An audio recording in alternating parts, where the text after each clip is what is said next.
From the Vedic point of view, the prayer means the seeking for that higher divine energies to manifest within me. So the first aspect of to pray, I should actually bow down, Namaha. Now the faith within you start becoming more and more. There is a Shraddha, an aspect of Shraddha, which will not be disturbed by external forces.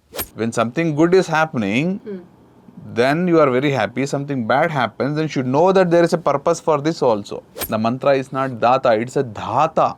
He is holding that. But I am not looking for that. What I am looking is Agni Mile Purohitam. You lead me. I don't know what it is. I don't possess anything. This is Swaha. Whatever you have given me, I am just offering back. That is Swaha. Now what we need to say at the end, that's a Purnahuti when you are doing. That is Purnamadaha Purnamidam Purnat Purnamadachyate. I am offering myself completely to that. From the ritual, if you take special, the spiritual is becoming ritual. The prayer is what I am offering to the divine. Meditation is what the divine is offering to me. So knowing something of the highest supreme and walking towards that is dhyana. Now asking for yourself is nothing wrong. Okay. Asking for only yourself is wrong. That is selfish. Namaste viewers. Irrespective of which religion we all belong to, we believe that starting our day with prayer is going to help us to have a great boost of energy. For some, it is connecting with the divine. For some, it is seeking some guidance and assistance from the higher self. And for some of them, it's about the belief that there is a higher energy out there which can always lead us and guide us in the right path.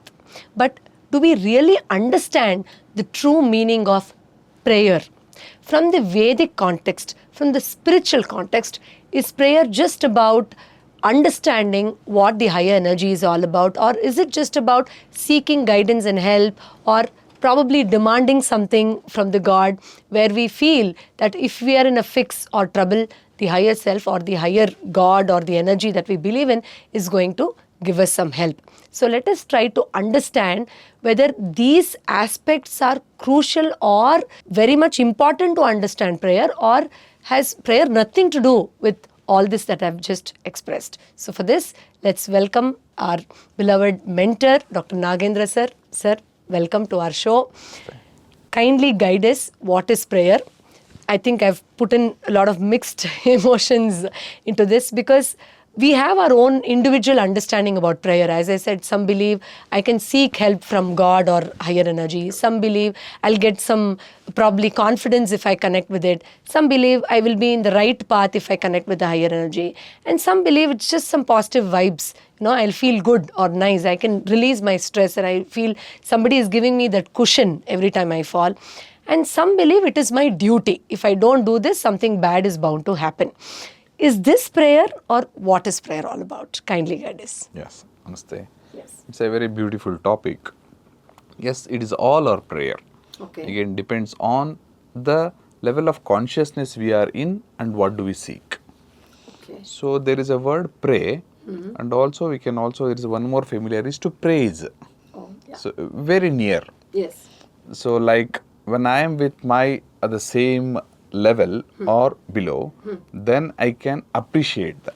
Right. I say I appreciate you. True. So if I am in the higher position, True. but if somebody is above me, I don't know, say I appreciate you. In our culture, in Correct. Bharatiya Parampara, we praise them. True. We adore them. So this is how it comes with. You are praising means what? You are identifying that higher qualities which you want to attain. Okay. And this goes more with the better what I have it, but it is not to that extent where I want to be. It's like you are urging to go there. That is the whole Veda. Majority of the verses, what we say, it's like a praying to that, praising that. Right. It's starting from Agni Mile Purohitam. Ile is to adore. You are praising, you are praying that Agni. Who is that Agni? We have seen that Agni is that divine willpower within me. He is actually allowing me to go and act, Right. the willpower itself. Right. This is the Ile, this is the prayer what I am going for. From the Vedic point of view, the prayer means the seeking for that higher divine energies to manifest within me. Right. So we'll come back to this. Now we'll see what do we mean today as a praying. Yeah. So when you are seeking, Then you may like someone and then you praise or you pray to them like, I need your blessings. When you pray or when you seek. Yes. Pray always doesn't mean that it's a lower one. Seek the blessings of the elders. What do? We go and bow down to them. Yeah. That means there is an aspect of surrender. When I say it starts with a surrender, Okay. and then I am seeking for something, the energy or the guidance. So this is the root cause where the prayer means always to ask for something. Now it has become more diluted. So the first aspect of to pray, I should actually bow down, Namaha. Right. Then I should be bowing down, surrender, and then they actually grant what they have in abundance, and then it comes to me. It may be knowledge, it may be blessing or the wealth, whatever it is. Like our elders, whenever we actually go and touch their feet, they used to give a rupee or a paisa or whatever they have. So that's like sharing. That's like they want. They get happy. Or if the kings used to do that, you praise them or pray to them. Out of joy, Yes, they'll give some they gift. feel good and then say that, okay, now you are seeking. You may not beg for it. Correct. Begging is different. Begging is something you don't want, don't have, and then you are desperate for it. Yeah. Praying is something which you want something higher, not a basic need. So is it wrong to ask when we pray then?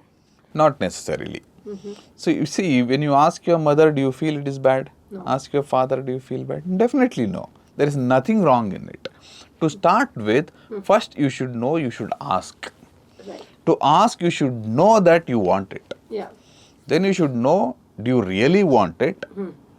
Is it a need or a want? Yeah. So then you start getting clarity. So instead of getting too cumbersome with that, you just ask what do you want.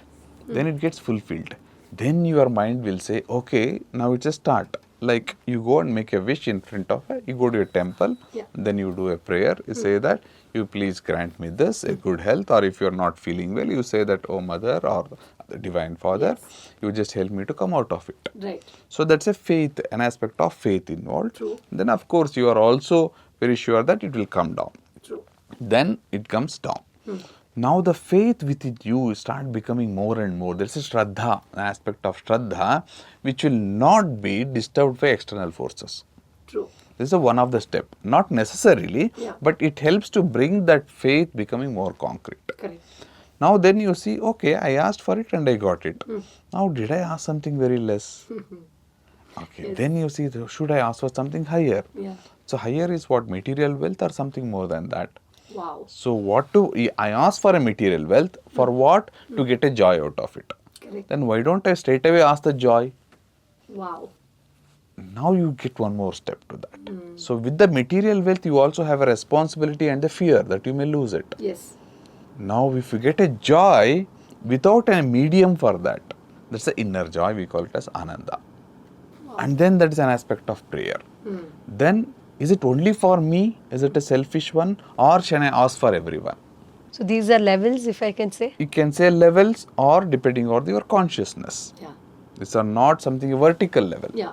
There's no These are- hierarchy. No hierarchy, absolutely no. See, Veda doesn't say somebody inferior or superior.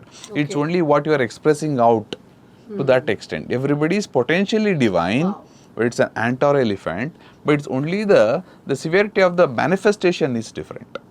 To that extent that is possible within that body. Right. Okay, and that need not be expression, need not be always good. It can also be bad. Yeah. So that's why when the divine, both good and bad is expressing. Yes. When something good is happening, then you are very happy. Something bad happens, then you should know that there is a purpose for this also. Right. This is where we are looking into. You cannot say that I don't want bad things. I don't want to do bad things. Correct. I will not do it. Something not divine or something harmful. But there are things which I have to do. It goes in a bigger arrangement, this will happen. Now the prayer actually happens is, I bow down to that highest supreme divine, then say that, Agni Mile Purohitam, you lead me. Purohita is one who leading from the front. I pray for you, and then even that Agni Mile Purohitam, I am adoring this Agni, who is Yajnasya Deva. Yajna is the journey, and he is the Deva who is giving the light to that. He is a Rutvija, who is a performer. And then what he is doing, I am also asking for Ratna Dhatamam. He is the one who is holding that Ratna ecstasy itself. That means it is not data, is not the giver I am saying. Yeah. The mantra is not data, it's a dhata. He is holding that. But I am not looking for that. What I am looking is Agni Mile Purohitam. You lead me.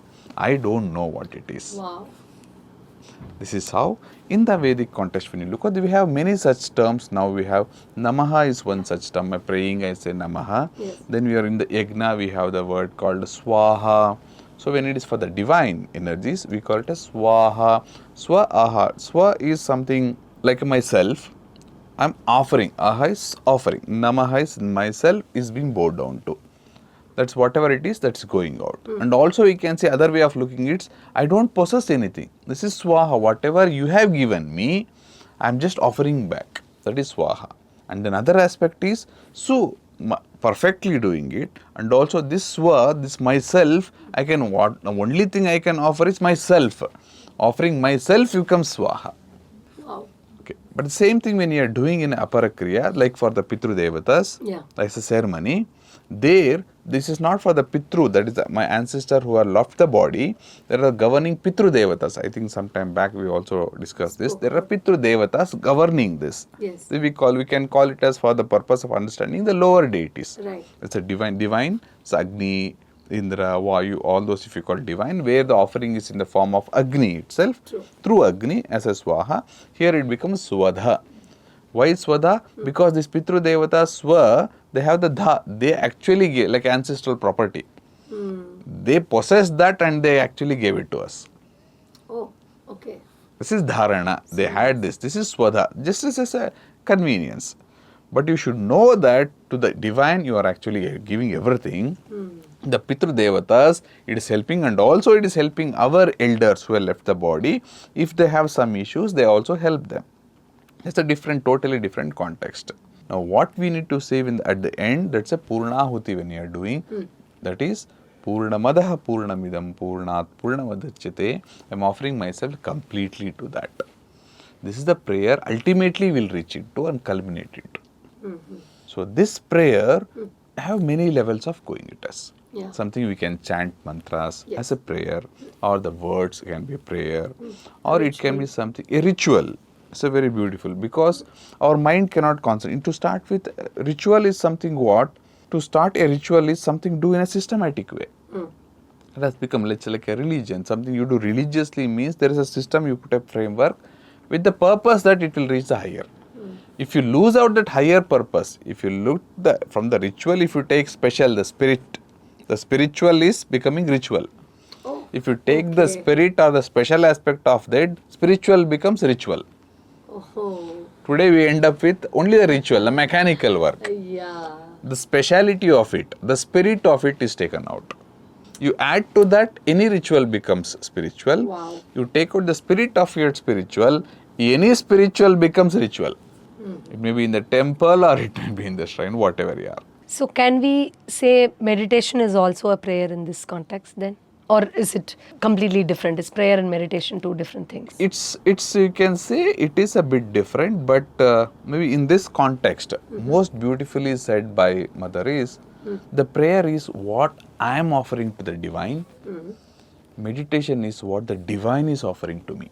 I don't know if I should be saying this. Then meditation becomes a little superior as an experience than prayer? Absolutely. Meditates, I cannot meditate. Because as long as there is I cannot meditate.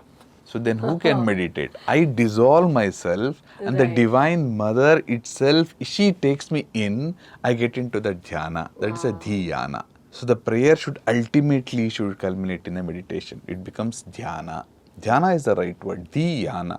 Dhi is that knowledge. Yana is the path or the journey. So knowing something of the highest supreme and walking towards that is dhyana. So the purpose of that prayer or the prarthana or the adoration or whatever the ritual or spiritual activity we are doing is for this going into the dhyana. There is a dharana, then the dhyana, we get into the samadhi, sama-adi, becoming one with that adi. That is samadhi we have in the Ashtanga Yoga. Yeah. And then the divine seed where it is, the potential one, it starts sprouting out and then we become Dvija, born again. And this Ananda, you offer it back again through Agni. Oh, wow. This is the praying, this is the praise, this is the prayer, this is what we are doing. Continuous aspect of the yajna, process of yajna. That becomes the prayer. So before we wind this episode, I have one last question. Now, most of the times we are a little selfish during prayers where we want something for ourselves or my family, my people. So is it necessary that we, of course, in Sanatana Dharma, in our Vedic context, we pray for the universe, for the well-being of our fellow mates, for everything that's been created in the universe. But then, is there any specific prayer that we should all do for the well-being of the human consciousness or for our fellow mates without any selfish intentions? Or is it not necessary that we have to do this? See, it's both are interlinked. If you are hungry, then you first feed yourself. Okay. If you are hungry, then you can say, you can always say, give food to all, I'm also involved in that. Correct. But do you get that thought to start with? That thought itself is difficult. Swami Vivekananda was so clear. My country is actually hungry. I don't want spirituality from the West. He was so clear. He was in US, he said that you give me dollars, I'll feed my brothers and sisters. Then I will give you spirituality. We are abundance with that. Today it's been veiled because of what? Because of the hunger, the poor, because we have been looted. Correct. There's been loss of that. Yes. Now with that background, if you see, now asking for yourself is nothing wrong. Okay. Asking for only yourself is wrong. That is selfish. Okay. You ask for me, yes, it's very good. The mother is very generous, she gives. Don't say that only I should get it, my neighbor should not get it. Then that becomes wrong. Once you are filled, then you see that, okay, my neighbor is also hungry. You say, just give me, sarve jana sukhino bhavantu. Yeah. Then it becomes divine. Then you see that yourself and the family becomes, the family start becoming growing bigger and bigger. Then it becomes Vasudeva Kutumbakam. You can choose any mantra for that matter, any shloka for that matter. And then the intent is more important than the mantra. Just feeling this would also suffice. Yes, the feeling is, once the intent is, the feeling is an expression just like word. Yeah. For that the intent should be very clear. Yeah. What I want, if I want it for all, it's like dhiyo yo na prachodaya, dhihi yaha naha prachodayad. It's only the Vishwamitra, it's a Rishi Vishwamitra, but he's asking for all, naha, to all. He is an enlightened soul there, but he's asking, naha, you prachodayat, you propel, you make all of us in that dhihi. This is all we want. Wow, beautiful. Viewers, I'm sure after this, our prayers will be more profound and deeper from today. Thank you so much, Doctor, for all the beautiful explanations about prayer and the difference between prayer and meditation.